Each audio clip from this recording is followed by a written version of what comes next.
안녕하세요. 대단히 반갑습니다. 수필 읽어주는 남자 자한형 이종수입니다. 이번 시간은 199번째 시간으로 침묵의 봄이라는 수필을 읽어드리도록 하겠습니다. 침묵의 봄. 침묵의 봄은 1962년에 레이첼 카슨, 미국 해양생물학자의 저서로 출간이 되었다. 화학물질에 의해 생태계가 파괴되고 이로 인해 지구촌이 엄청난 재앙에 휩싸이게 될 것이라는 것을 엄중하게 경고한 충격적인 책이다. 마침내 미국에서는 1969년 국가환경정책법을 제정하게 되었다. 1970년에는 지구의 날 4월 22일이 제정되어 세계의 관심을 끌었다. 1992년에는 리오 선언을 이끌어내는 등 동력이 되었다. 환경과 개발에 관한 기본 원칙을 담은 선언이 리우 선언이고 지속 가능한 개발의 개념으로도 유명하다. 1964년 6월 카슨의 친구들과 동료 과학자들은 그가 죽은 때에 맞춰 록펠러 대학의 공공정보를 위한 과학자협회에 모였다. 이들은 레이첼 카슨 위원회를 설립하기로 결정했다. 그녀는 1980년 정부로부터 자유훈장을 받았다. 1993년 침묵의 봄 연구소가 설립되었다. 오늘날 사용되는 화학물질은 8만 7천여 가지다. 일본에서는 삶과 죽음의 묘약이라는 제목으로 번역이 되었다. 1960년대 미국 전역에 동물들의 미스터리한 죽음이 잇따라 발생했다. 먼저 이야기하고 있는 것은 새들의 죽어가고 있는 모습이다. 땅바닥에 하늘을 보고 누운 채 마비되는 듯 몸을 가누지 못하고 바들바들 떨고 있고 입은 가쁜 숨을 몰아쉬고 있다. 다음은 다람쥐의 모습이다. 다람쥐의 모습은 더욱 처참하고 충격적이다. 다람쥐는 몸을 웅크린 채 가슴을 앞발로 움켜쥐고 쉴 새 없이 바들바들 떨면서 흙을 입에 가득히 물고는 죽어가고 있었다.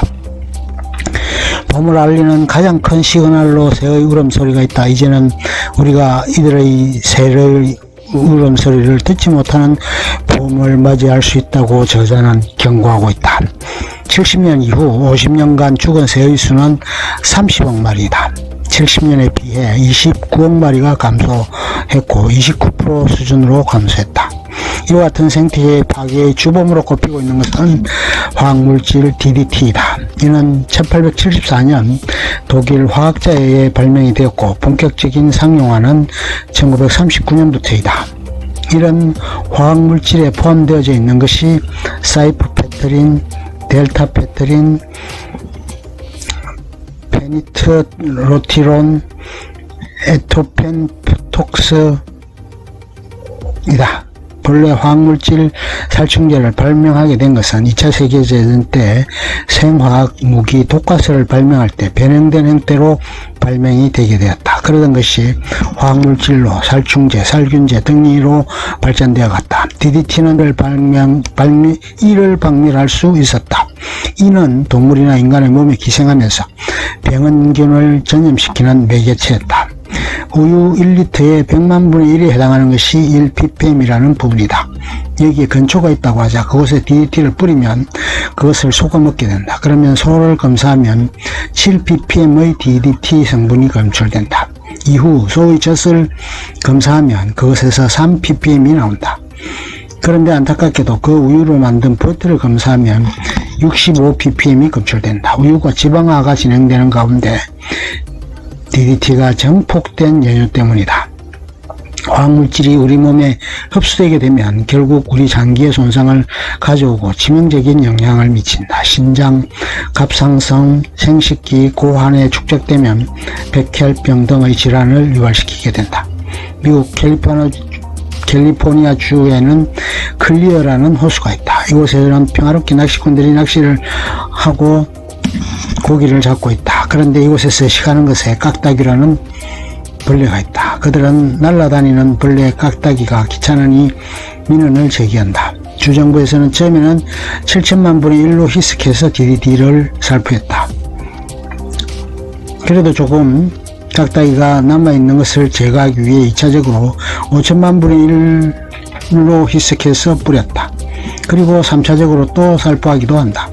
그런 연후에 호수의 DDD 잔류량을 조사했다. 맨 먼저 호수의 물을 검사했다. 0.02 ppm이 검출되었다. 다음으로는 플랑크톤을 검사했다. 5 ppm이 나왔다. 다음으로는 작은 물고기를 검사했다. 그러자 300 ppm이 잔류되어 있을 점이 밝혀졌다. 다음으로 물고기의 친천적 관계인 메기를 검사했다. 2500 ppm의 결과가 나왔다.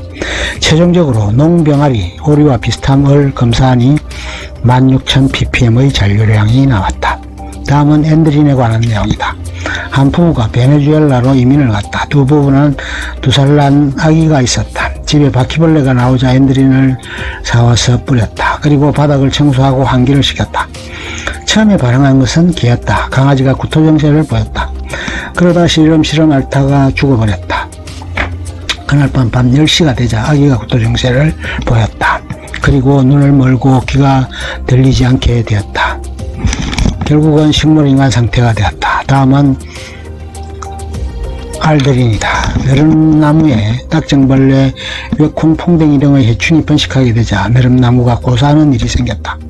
그러자 대대적으로 알드린을 살포하고 뿌렸다. 부행기로 숲속의 방제를 한 것이다. 그러자 제일 먼저 타격을 받은 것은 숲속의 새들이었다. 온 숲의 바닥에 새들이 죽어 널브러졌다. 다음으로는 숲 근처 마을에 살던 개와 고양이들이 병이 들었다. 고양이 주인들이 개와 고양이를 데리고 동물병원을 찾았는데 그 줄이 길게 늘었었고 발 디딜 틈이 없을 정도로 꽉 찼다. 뉴욕주에서는 말라가는 느릅나무를 베어 땔감으로 사용하는 활용법을 찾았고 자연적인 방법으로 해충을 방지하는 방법과 정책을 썼다. 저자가 공부하는 해충 방제 방법으로는 화학물질에 의존할 것이 아니라 환경친화적으로 전적을 활용해서 생태계를 교란시키지 않는 방법을 쓸 것을 제시하고 있다. 이런 상황에 빗대어 비유하는 것이 그런 것이었다. 체사르 보레자에 초대된 손님으로 이야기를 하고 있다. 체사르 보레자는 손님들을 초대해놓고 그 중 일부를 독극물로 살해하는 방법으로 손님을 골탕 먹였다. 우리는 죽음이 가까이 가 있음에도 불구하고 아무것도 모른 채 환경이 파괴되고 생태계가 불균형 상태에 빠져 결국은 그 폐해가 모조리 우리에게 닥치게 됨을 모르고 살아가고 있다는 것이다. 결국 해충 방제를 위해 우리가 사용했던 화학물질이 총구를 우리에게 되돌리고 있다는 식이다. 다음은 경기도 교수 유전희 교수가 이야기하는 부분이다. 자연은 인간을 포함한 모든 생물이 계층, 세대, 시대를 초월해서 더불어 살아가야 하는 터전이다. 자연환경을 지키고 그 가치를 모두가 향유하기 위해서는 인간과 인간, 인간과 사회, 인간과 기계, 인간과 동식물, 인간과 물리환경이 서로 생태적인 관계를 통해 하나의 존재의 사슬로 엮여져 있다는 것을 인식하고 이러한 것을 복원하기 위한 대안적 삶의 방식을 찾아가는 실천이 전제되어야 한다. 지금까지 인간 역사를 망라하여 살아온 인간보다 현재 더 많은 인간이 지구상에 존재한다는 사실을 깊이 고려해 본다면 현재의 승리는 자연과 역사라는 자신의 과거에 기반을 두기 때문에 가능한 것이다.